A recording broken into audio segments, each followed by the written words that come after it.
चलिए, आज एक ऐसे देश की बात करते हैं जहां कैरिबियन समुद्र का नीला पानी है, जहां प्राचीन माया सभ्यता के रहस्य आज भी जिंदा हैं। एक ऐसा देश जो खूबसूरती में किसी से भी कम नहीं है, लेकिन फिर भी ये देश ज्यादातर लोगों की ट्रैवल लिस्ट में होता ही नहीं है। क्यों? क्योंकि इस बेमिसाल खूबसूरती पर एक बहुत ही गहरा, एक बहुत ही डरावना साया है।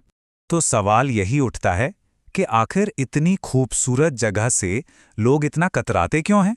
चलिए, आज इस पूरी पहेली को परत दर परत समझते हैं।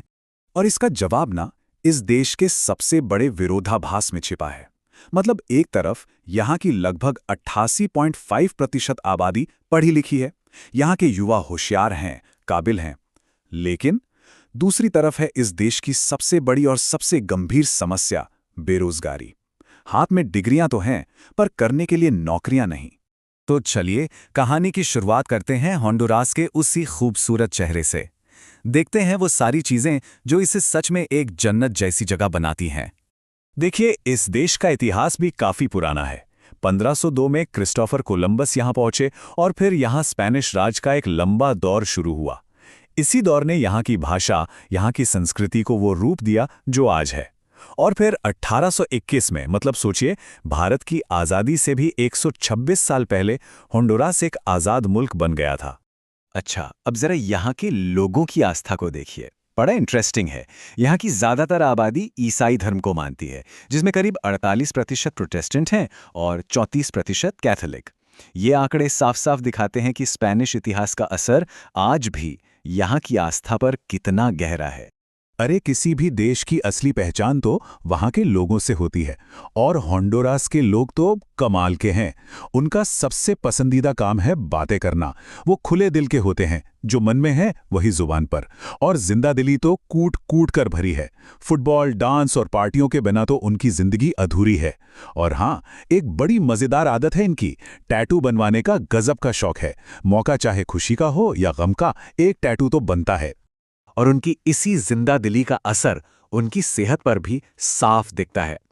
यहाँ औसत उम्र करीब 71.5 साल है, जो बताता है कि लोग एक हेल्दी लाइफस्टाइल को कितना महत्व देते हैं। अब आते हैं यहाँ की इकोनॉमी पर। देखिए, होंडुरास की जमीन से ना दुनिया के लिए एक नायाब तोहफा निकलता है, कॉफी। यहाँ की कॉफी इतनी जबरदस्त होती है कि खास तौर पे यूरोप में इसके दीवाने। कॉफी ही यहाँ की अर्थव्यवस्था की रीढ़ है। उसके बाद केले और लकड़ी का नंबर आता है। और ये तो बस एक छोटी सी झलक है कि कुदरत इस देश पर कितनी मेहरबान रही है। एक तरफ कोपेन में माया सभ्यता के प्राचीन खंडर हैं, तो दूसरी तरफ रुआतान द्वीप के क्रिस्टल क्लियर पानी वाले बीच और शांत योजुआ झील। ये देश सच में कुदरती खजानों का भंडार है। लेकिन अब वक्त है सिक्के का दूसरा पहलू देखने का। एक ऐसा चेहरा जो इस सारी खूबसूरती पर एक काला पर्दा डाल देता है, और जो बेहद डरावना है। और इस डर की सबसे बड़ी वजह सेंट्रल अमेरिका का सबसे खूंखार और बदनाम गैंग मारा साल्वात्रुचा। बस ये नाम ही काफी है लोगों में खौफ पैदा करने के लिए। मतलब यहाँ खतरा ना हर कदम पर है। सड़कों पर लूटपाट और फिरौती के लिए किडनैपिंग एक आम बात हो चुकी है, जिसका शिकार आम लोग और टूरिस्ट दोनों होते हैं। ये तो हुआ इंसानी खतरा, लेकिन कुदरती खतरे भी कुछ कम नहीं। यहाँ 136 तरह के जहरीले सांप रहते हैं, और हर साल उनके काटने से सैकड़ों लोगों की जान चली जाती है। जाहिर है, इन्हीं सब वजहों से टूरिज्म लगातार गिरता जा रहा है।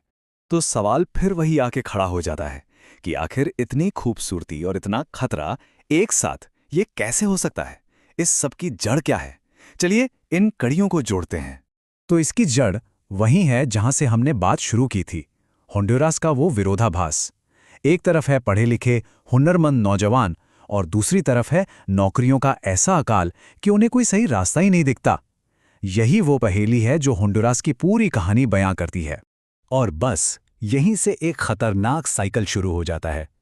जब पढ़े लिखे नौजवानों को अपनी काबिलियत के हिसाब से काम नहीं मिलता, तो वो गरीबी और निराशा के जाल में फंसने लगते हैं। और इसी बेबसी में कुछ युवा अपराध की दुनिया की तरफ खिंच जाते हैं, क्योंकि उन्हें लगता है कि उनके पास कोई और रास्ता बचा ही नहीं है। लेकिन इतनी सारी मुश्किलों और इतने खतरों के बीच भी एक चीज है जो हैरान कर देती है, और वो है यहाँ के लोगों का जज्बा, उनकी जिंदा दिली। कहते हैं ना कि उनकी जेबें भले ही खाली हों, पर चेहरे पर मुस्कान कभी कम नहीं होती। वो हर हाल में जिंदगी का जश्न मनाना जानते हैं। संगीत, डांस, दोस्तों की महफिलें, यही वो चीजें हैं जो उन्हें हर मुश्किल से लड़ने की ताकत देती हैं। तो आखिर में सवाल बस यही है, क्या होंडुरास अपने इस कुदरती खूबसूरती को अपनी सबसे बड़ी ताकत में बदल पाएगा? क्या यहाँ के पढ़े लिखे काबिल युवा अपने देश की तकदीर बदल पाएंगे? खैर, इस सवाल का जवाब ही होंडुरास का आने वाला कल तय करेगा।